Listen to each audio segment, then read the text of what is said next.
ఎండిపోయిన కట్టె ఐగుప్తులో ఫొతిఫిరేది చిగురించి ఉంది. ఏం చెప్తున్నావే అయ్యా, ఈ హెబ్రీడు నన్ను ఎగతాళి చేసాను, ఈ హెబ్రీడును ఎగతాళి చేసాను. ప్రియమిల్లరా, ఇది దేవుడితో మాట్లాడుతున్నాడు.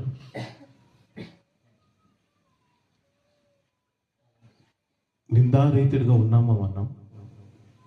నిందలేని వాడు నిందింపబడడానికి ఇష్టపడ్డాడు. ఎవరు? యోసేపు.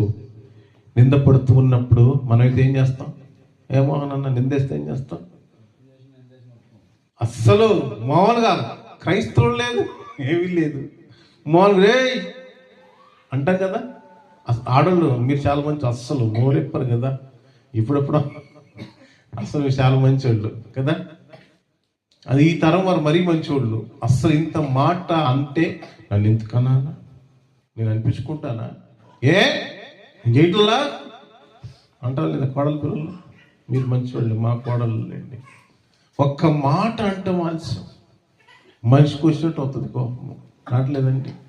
ఉదయం నుంచి చేసి చేసి చేసి ఏం చేస్తారు సావులారా? చెప్పండి. బాధ్యత కాదా నీకు? అది భర్త కావాలా?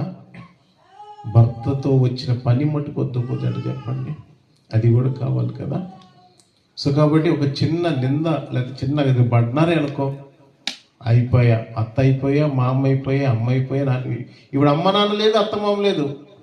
అయ్యో ఇష్టానికి మాట్లాడుతున్నారు. అబ్బాయి లేదు, అమ్మాయి లేదు, ఒకళ్ళ అట్లేదు, అందరినీ ఇష్టానికి నోరు పడేసుకుంటున్నారు. తల్లిదండ్రులు నిజం చెప్తున్నారు, ఇది మధ్య తల్లిదండ్రులు గమనిస్తున్నా, ఇంట్లో బిడ్డలు వస్తుంటే భయపడుతున్నారు.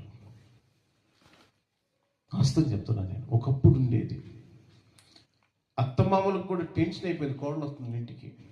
మీరు కాదులేండి చెప్తున్నా, మామూలుగా టెన్షన్.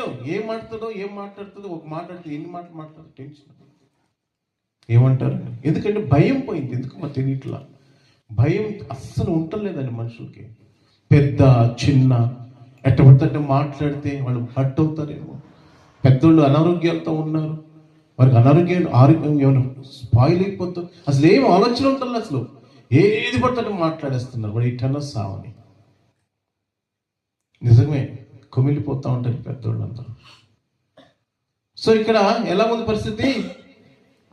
నీ దాసుడు హెబ్రీడు, ఎస్ హెబ్రీడు వాడు. ఎవరు హెబ్రీడు అనగా ప్రత్యేకింపబడినవాడు.